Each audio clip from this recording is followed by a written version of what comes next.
How much time we got? Not much. I probably want to go ahead and get them rounded up. Okay. Actually, we need to start pretty much right now. We can just leave it on.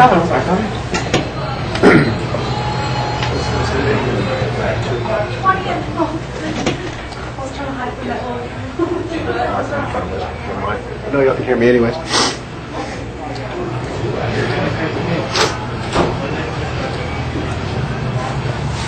So, am I going to do both you guys, or you just going to do it yourself? Yeah, here. Or whichever, whatever, you tell me.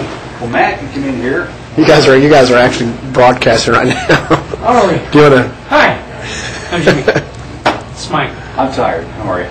We're live. Do you know that? This is a really interesting thing about live webcasting and the brand new thing of it is that there's nobody off screen to go, you're on. So apparently whoever was going to do that did that while I was outside getting you. Okay, all right. Hi, so I'm Jimmy Patterson. I'm with mywesttexas.com. This is Mike Lawrence, X Radio, Encore Broadcasting. That's where we are. Well, I'm glad I got my pants on, Jimmy. Well, you know, yeah, it's a good thing we weren't shooting outside because you never telling what you'd see. So, and you know, it just takes you by surprise sometimes, this live TV stuff. Yeah, it does.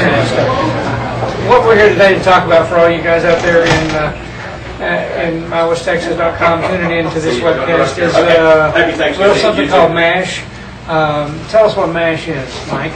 It stands for Make a Special Holiday. This is the 5th year for it. We're just a while ago scratching our heads going, good God, it just seemed like yesterday we were sitting around in this conference room just off to my right, scratching our heads going, you know, we want to do a food drive for the holidays. We didn't know what to do because there were some that were already in place, but we certainly didn't want to let an opportunity to do something pass. And Mike Todd came up with this idea. Apparently at one of the radio stations that he'd worked at in San Angelo, they'd done something very similar, and we said, okay, well, we have to put our seal of approval on it, bring it down to our level of understanding, and we kind of came up with this idea. Initially it was a food drive, and it did very well, and then United Blood Services came on with us in 2002, and then Operation ELF, which is another story. This is the 3rd year for them, and this year we're glad to have Midland Memorial Hospital along with us, helping out.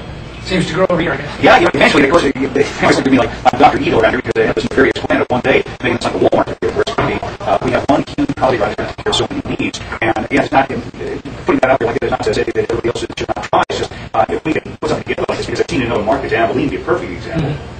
Where all the radio stations and television stations, they put their competition aside. They show it at a mall out there. And for, I think, 1 day or 2 days over a course of a weekend, that's all they do.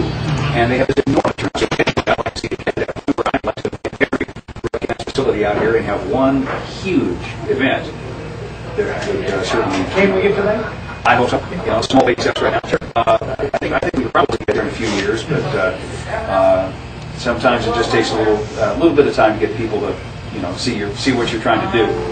What about, you know, we talked about this earlier this week, people with Hurricane Katrina, Hurricane Rita, the tsunami. Are people give out, or are they... It's hard to say.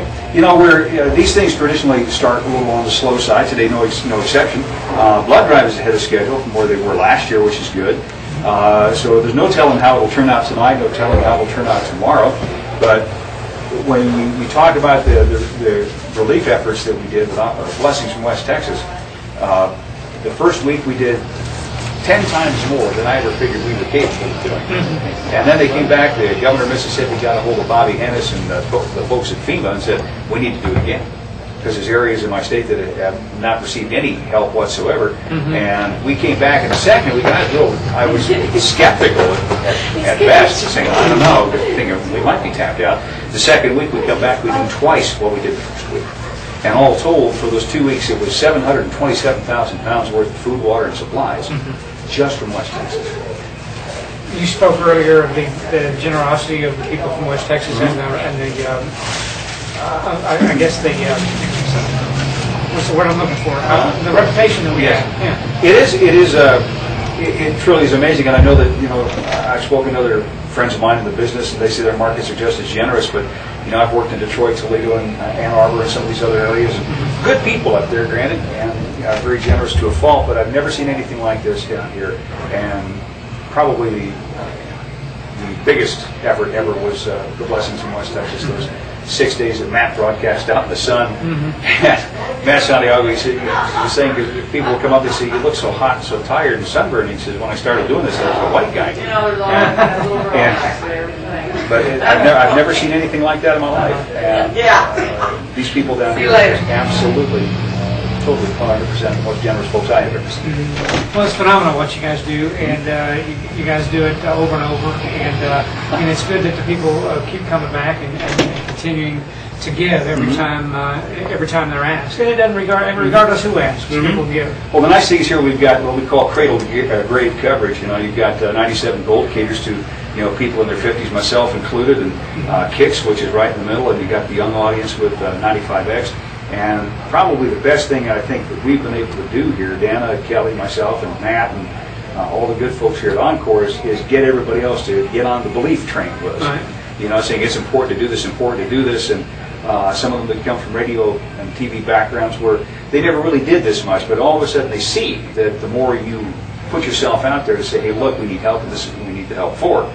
All of a sudden, you get these folks enthused, and it becomes a big ball of fire, and just the next thing you know, you're getting things done that you never thought you could accomplish. And this is a big thing. But one of the best examples, this fellow is here outside now, Eddie Klein, his two children, Colton and Lacey, came up with the idea for Operation Elf. Basically, it's kids helping kids. And you, as a parent, know that you can set all sorts of examples for your children. And it's not until your children actually get in there and do the workshop thing, doing it themselves, that all of a sudden it's just like, oh yeah, I know about this. Now all of a sudden they're doing it, and they look at it a whole lot differently. Right. They came up with this idea, and what we have done the last 2 years, and hopefully this year we'll do even better, is provide toys for children who didn't make the roster of this agency or that agency, or they didn't qualify for this reason or that reason. But last year we were glad to say, just tickled to death, that no child that we knew about went without a Christmas. In fact, we had a surplus of toys. Excellent.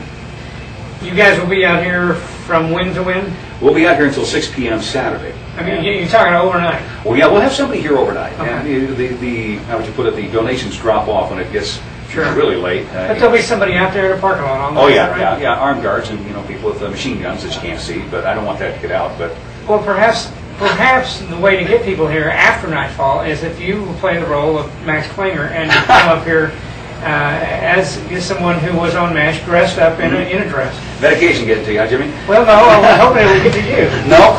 No, you're not going to do that. No,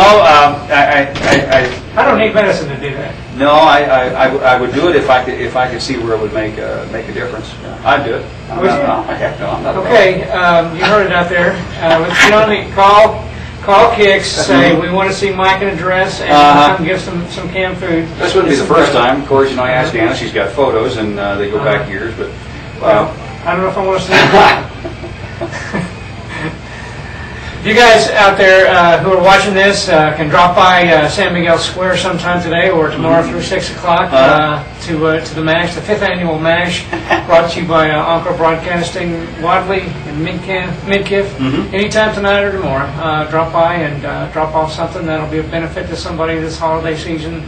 Everybody will be appreciative and better off for it. So if you've got a few minutes, stop by. And Mike Lawrence of the morning team, along with Dana here at Kicks Radio.